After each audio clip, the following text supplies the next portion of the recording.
Today's schedule was a little bit unpredictable, and so moved some things around. So if you're joining me live, hello, thank you for joining. If you're on your way home or watching this at another time, also hello.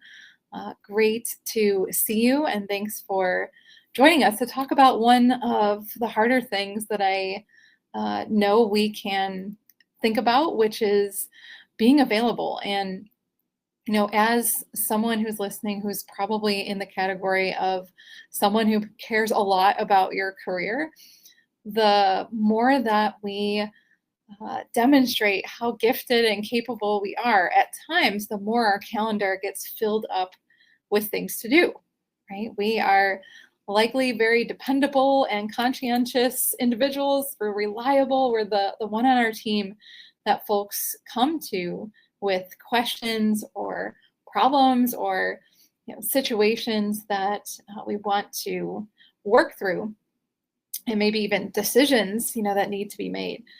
But in the process, sometimes when our calendar gets filled up, or if we have protected time that we had intended to block for different things, whether that is project, deep thinking, self-care, a break, whatever that might be. Actually, I was talking with a woman about this earlier today, is that when we have those protected times blocked on our calendar, I would love for us to think about how often are we keeping those protected times for ourselves. So how often are we actually honoring the protection that we put in place, even if we have a time block?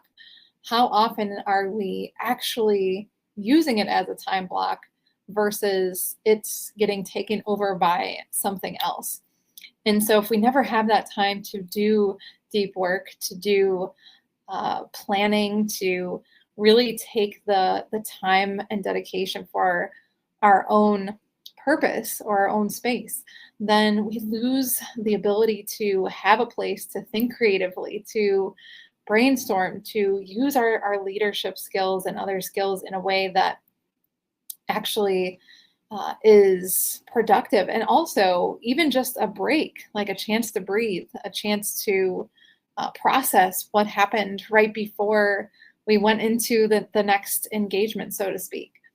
And so I'd love to know, for you as you're tuning in today, if you are here, something about this title resonated with you.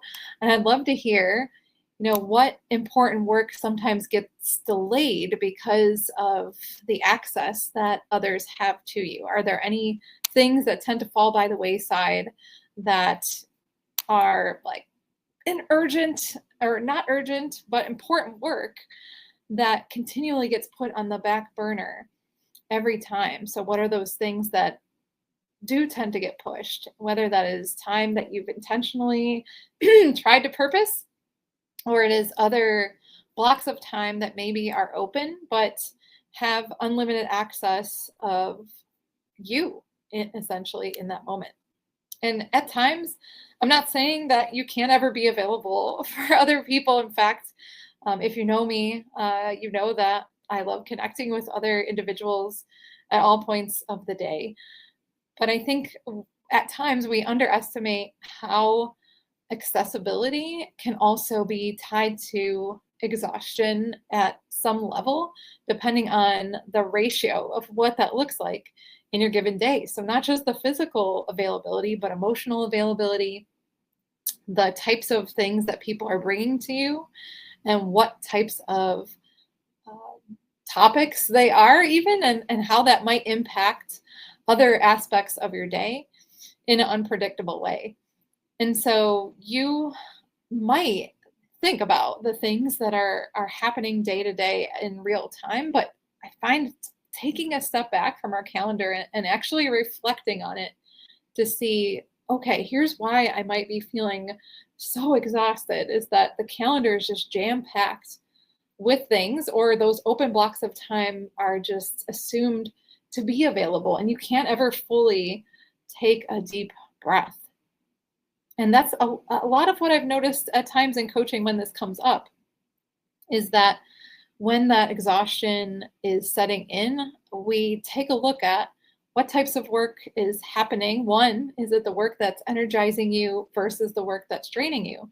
But then also, how are those open blocks of time being utilized? And are we purposing them as well? Because sometimes it's not actually the work itself that's leading to feelings of exhaustion or burnout. Sometimes it is the constant availability that is leading us to never have an actual time to step back, never letting us have a time to do the work that requires a higher level of creativity and deep thinking. And so I'd love for you to think about, are there places in your calendar, if we look back at even just the week that just passed, where you had some open time and the access that individuals had during that time, what did that look like for you? Are we always responding immediately to communications, even if they're not emergent? For better or worse, email is still an important part of how we operate and communicate with each other. But if we think about managing that in a different way, we can consider some regulation about, okay, we don't need an immediate response to everything. We don't need to execute on everything right away. We need to think more strategically about how we protect our time for thinking, for reflection, for discernment. And we can't access those deep parts of our thinking without actually giving attention back to ourselves. And I know that might sound selfish, but really, you're not caring less. You're not, not a team player. You are not, in any sort of, negative context that we want to frame ourselves in. It's just making ourselves slightly less instantaneously available for everything. Having some step backs for our own time management. And saying, what if we protected that protected time more aggressively? What if we minimized interruptions just a little bit more? I was actually talking with, or in that same conversation from earlier today, we were talking about focus timers, and one of my good friends, Jackie Rogers, if she's listening, hello, was telling me about different apps that you can download to actually lock out your phone from interruptions. And of course, you can set different things that will push through emergencies. But thinking of even ways to minimize distraction for ourselves so that we can actually honor that protected time that we put on our calendar. And even what we can think about is, how are we communicating that message to others? How are we communicating our boundaries to others? What are the boundaries looking like? What boundaries do we need to think about implementing or strengthening? And instead of always being available, we can create some new patterns of how we communicate. Like, for example, you could put in your email signature, I review emails at these 3 or 4 times a day, so that you communicate very explicitly what you're doing. It's not that you're not checking email, it's just that you're limiting it to different times of the day. Or maybe you block off meeting times. Like, I have meeting times at certain times of the day. Or maybe for your next meeting, if there's no agenda yet, what does that agenda look like? Let's get some clarity on what that conversation is purposed for, and can we get some priorities or information about it in advance? That way we create a more predictable rhythm, a more predictable pattern and schedule. And I know this work is hard, and not often do our workplaces have time for us to do this type of work with ourselves. But that's why I hold this space, so that we can have these conversations. You can have a slight moment to think about some of these questions. And we can grow in an opportunity as a means of improving our own well-being as well. So not every email needs that immediate response. Not every emotional situation needs immediate fixing.